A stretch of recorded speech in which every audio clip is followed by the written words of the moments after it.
and welcome to the High Performance Garden Show. This is week 9 and I want to show you what the garden is up to today. It's doing really well. First thing I want to talk about is the weather. We had cold, rainy weather all week. I had talked about cutting the broccoli midweek, but didn't need to. It's still here for you to see today, so that's pretty cool. One of the things about the weather in the spring is it's just totally unpredictable, and you have to have some patience with the weather because the weather's really in control. So we still have our covers about. I check the weather every night because I'm not willing to lose these gorgeous tomato plants to a frost. So you need to be diligent, and when you're diligent, you will be rewarded in your garden. So have your frost covers ready, continue to watch the weather, station whatever you like, and keep track of your garden. So gardening is like driving a car. Have you ever read a book on how to drive? It gives you the rules on driving, but not the feeling. There's no book that can teach you how to drive. You have to get out on the road and just do it. I had a friend come up to me the other day and say, "I don't think reading another book about gardening is going to make me a better gardener. I just need to get out there and do it." And, I agreed with him. So once you've settled in on your style, then you need to get out there and try it. You need to test it and tweak it and then make it your own. And if it's not giving you the results that you want, then start the process over and find a new gardening style. Try it, tweak it, and make it your own. I did the same thing. I started out in a row garden just like my parents taught me. I tried it, I tweaked it, and I tossed it out the window and looked for a new style. I moved into the raised bed style, and now I've tried it, I've tweaked it, and for 29 years now, I have a system that I love. This is the style that I am sharing with you this season. My hope is that you will try it, tweak it, and make it your last garden system that you ever try. I can save you 29 years of testing and get you ahead of the curve really fast. It's time to stop reading and time to start doing. So if you go online where you can get these gardening show episodes, you can see a chart, and you can look at that chart, and every week of the year you can see what you can plant in your area. So no excuses. It's time to give this a try. Okay, we're going to start right here in this first section, and this is our spinach and our tomato plants. I was going to tie the tomato plants up this week, but the weather is still too unsettled, so I'm just going to let them go a little bit longer. I am seeing the flowers are opening, and we're getting some rather large suckers down here at the bottom, but I'm going to leave them for one more week. It kind of stabilizes the plant at this point, and then next week we're going to go on up, whether I have to cover it at the high level or not, but I think I can stretch it one more week. So the only thing we're going to do in this section today is we're going to go ahead and harvest our spinach, and we have a beautiful crop of spinach. It has been so delicious. It's really nutty and sweet tasting, and that tells me that we're getting plenty of nutrients into the soil, and that's one of the main things that we're looking for. Okay, here's our spinach harvest from in between the tomato plants. That's a good pound of spinach, so that's really awesome. And we got 2 weeds today. Thought I'd show them to you. I got a clover and a buttonweed. So that's it for the weeding in that section. They got kind of big on me, didn't they? Whew, huge weeds. And the other thing I noticed was a baby grasshopper. I saw a baby grasshopper in the spinach. Now, if you have trouble with grasshoppers, there's an organic stuff called Nolobate. It's N-O-L-O, Nolobate, and it is a bacterial product that's put on bran flakes. The grasshoppers eat it, they ingest it, they get a bellyache, and they die. We did that here on the farm about 30 years ago. We applied it a couple different times, and we really haven't had to deal with very many grasshoppers since. So anyways, if you have little baby grasshoppers, that's the time to use the Nolobate. So you want to go ahead and research that and get some if you have grasshopper problems. Okay, I'm going to get rid of my 2 little weeds here, and we're going to take a look at the next section. This is our cabbage. This stuff is amazing. These heads are huge, and they're actually starting to form heads. And the way that you can tell if it's ready to harvest is you actually squeeze the head, and if it feels really firm, then you know it's ready. These, of course, are not ready yet. They're still a little on the young side. So I got a little shigaiku peeking out here and there, so I got my scissors. We're going to go ahead and trim that off again. As long as it's still producing a little bit, I'm happy to continue eating it, because the cabbage doesn't need this space, obviously. So let's go ahead and get us a little bit more.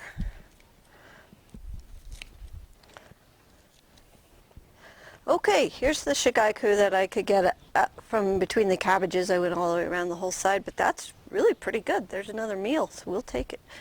Okay, the other thing we got to do for the cabbage is we got to spray our BT, because I have seen the little yellow butterflies.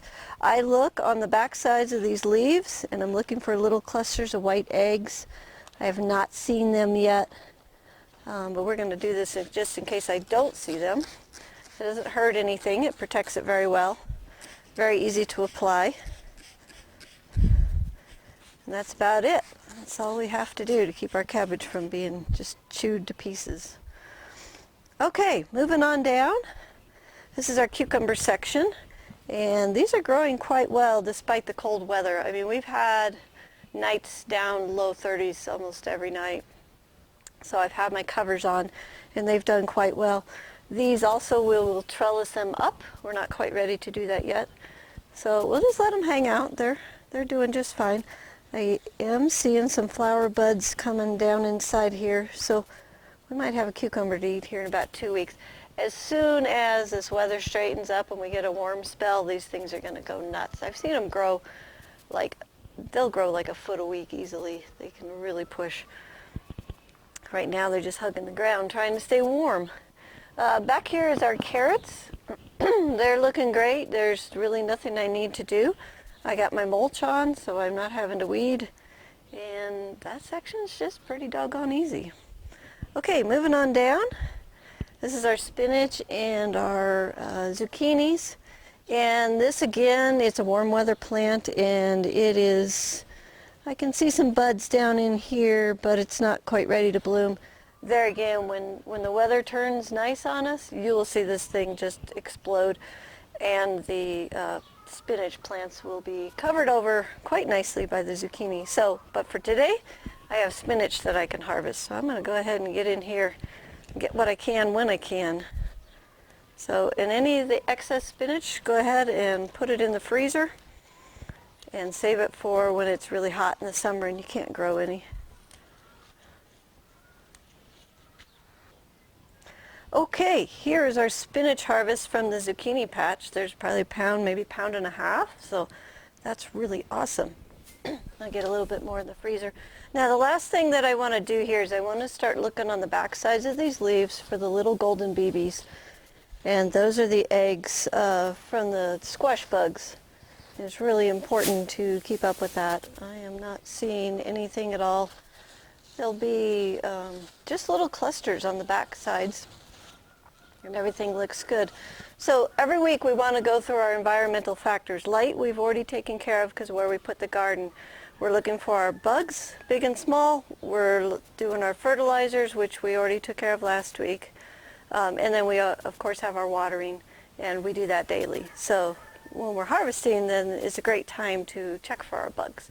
Okay, this garden is done. That's all it needs for the week. I will continue to water it every day.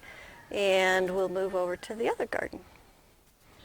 Okay, here we are in the other garden. This is our broccoli. I didn't pick it this week because I've been watching and waiting for it to be just at the perfect place. And it is today. So we're going to take some of these heads out. This is probably the most exciting thing in the garden for me right now is fresh broccoli. I know for my husband it's fresh broccoli for him. It's his favorite thing. So, take a look at this beauty. So what we're looking at is how big, how far open these flowers are. And I like mine to go right to the stage where these are just about to open in another day or so. And that's when we harvest the heads. And I like to harvest a rather long stem so it looks more like a tree. And then you just cut this into circles, cut it into coins, and you cook the stem along with the florets. So this is perfect broccoli, and it happens to all be coming on at the same time. So we're going to take out some more. I use my knife, I just cut it off. And then these particular plants, this variety is called Pac-Man. It's going to make more broccoli in the joints of the leaves that we leave behind.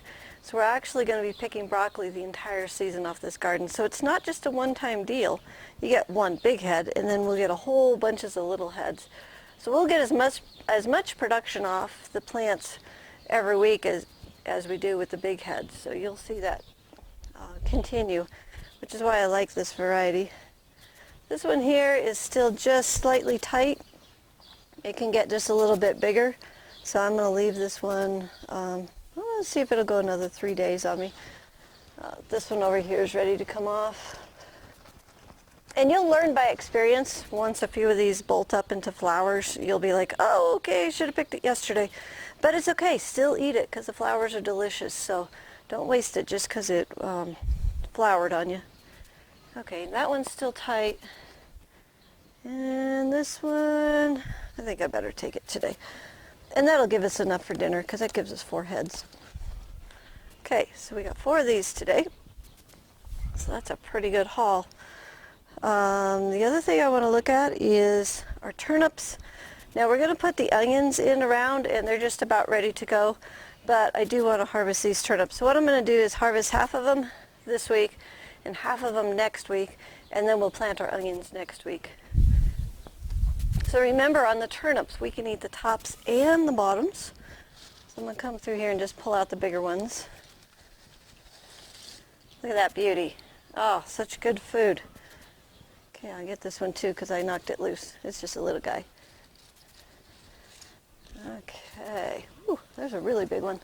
But it's okay. These are delicious even when they get to this size. So don't be scared of them. Just go ahead and eat them. And that one's loose, that one's loose. Oop, that little guy's loose now.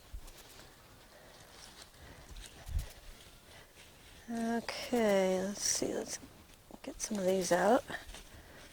If we harvest them, excuse me, if we harvest them all at once, then we will have too much stuff in the fridge. So I want to split this harvest in 2. So we can pig out this week and we can pig out next week on turnips. And these are not your ordinary turnips like Grandma used to make, the really hot ones. These are sweet like radish apples. So I think you should give them a try. Hawkery is their name. Get the seed from Johnny Selected Seed. And they're really quick, easy to grow, as you can tell. Very prolific. Not too many bugs like them.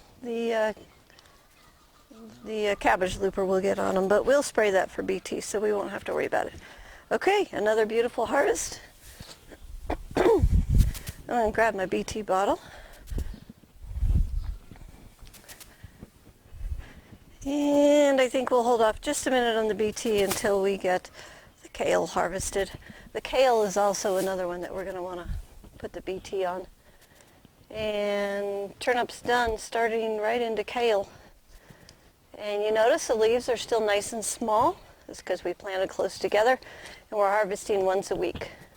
So for me, I like to harvest once a week when I have a little extra time and get everything processed and put in the refrigerator so it's ready to eat. So during the week when I'm really busy and things are crazy, I already have all the produce in the house. I don't have to come out here and pick it.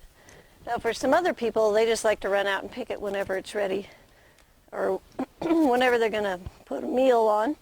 And that's a good way to do it too, but I prefer just to have it all in the fridge once a week. So find your style, find out which way you eat more garden fresh produce, and stick to it. Okay, here's our kale for the week. This is about 1 pound. Now you notice it's about 1 pound every week, and it's going to continue to be that way throughout the season. So I've planted enough kale to keep my family in kale for the week, but not to have a super excess amount that I have to take care of. Like a lot of people would plant this entire garden just in kale. They wouldn't know what to do with it all. It would become overwhelming. So just this little small section. And that's one of the things that we teach is kind of garden size control, because that's one of the keys to enjoying this garden is not having it you know, 3,000 square feet. We're 128 square feet, and we still get plenty for the table. It's nice, well-rounded food. You know, it's not just all of one kind. So keep that in mind when you're designing your garden. And when you get into the course with us, we can help you actually design your garden.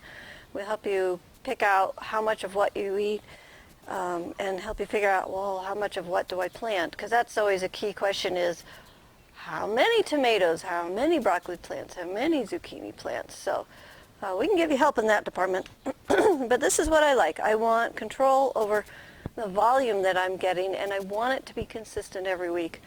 And I learned that basically from my production work, because we sell bags of salad to the grocery stores, and they don't want me to say, oh, I'm sorry, the lettuce bolted, we won't have any for 3 weeks. They want a consistent amount every single week. So that's one of the key pieces that we add to this garden system, is getting that for you so you don't have to eat, you know, 20 pounds of kale in a week. Okay, so there's our kale. Next we're going to pick the bok choy, and then we'll do our BT spray, because I want to get the bok choy up before I spray. So we'll put the kale down. We'll come over here, get into the bok choy. Now remember, I told you this stuff is amazing, and look at it produce. We are, you know, another week, and it looks like we haven't even picked it.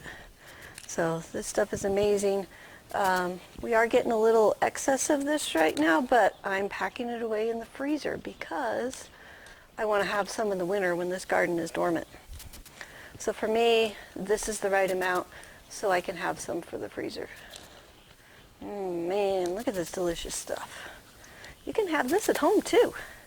It's called Joy Choy is a variety. I got the seeds from Johnny Selected Seeds, so get you a packet of seeds and try it. Okay, here's our Joy Choy. There's probably at least 2 pounds of this stuff. Yum. Let's see, last week I got about 24 bags of greens put in the freezer. My goal is probably close to 200. And I have other gardens that I can put stuff up from, but out of this garden we've gotten 24 so far.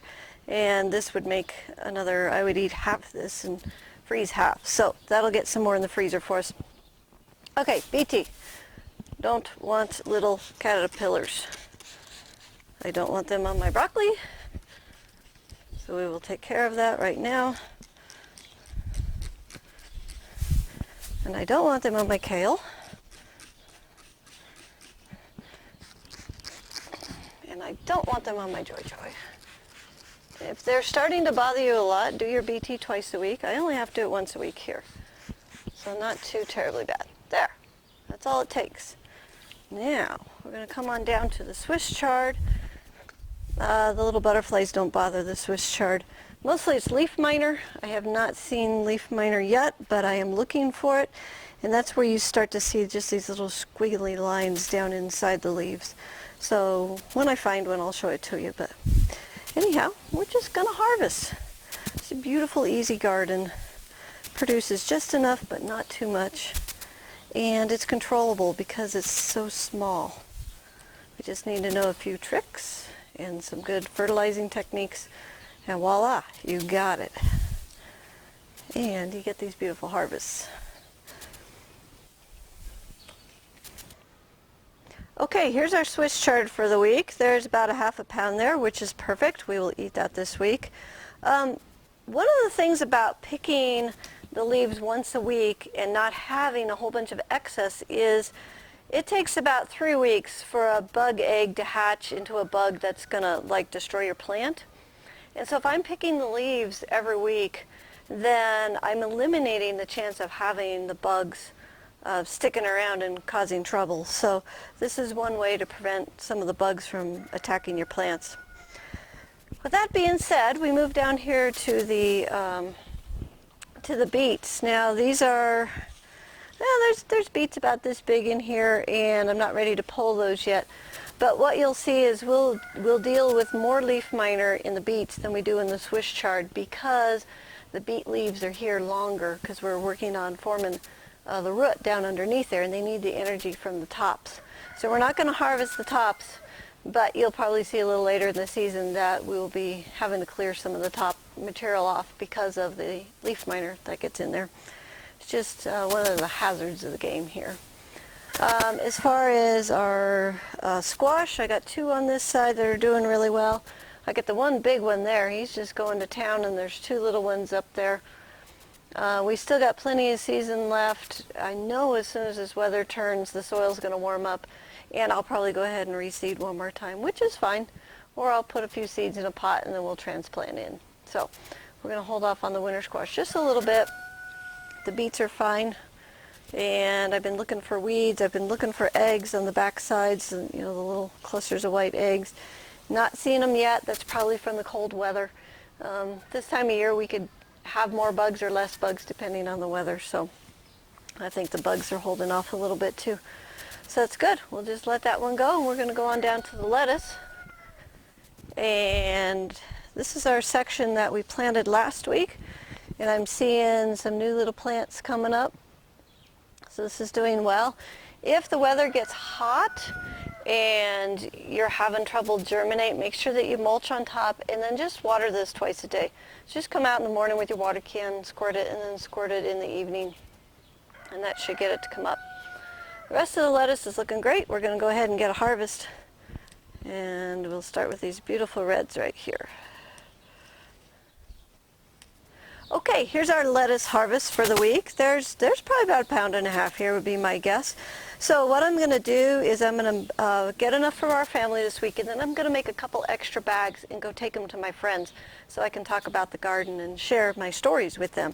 So this will be a good gift for my friends. All right, we'll put that down. Now, the cabbage loopers also like lettuce, and so I have my BT, and once a week we're going to put our BT on the lettuce just to protect it as well.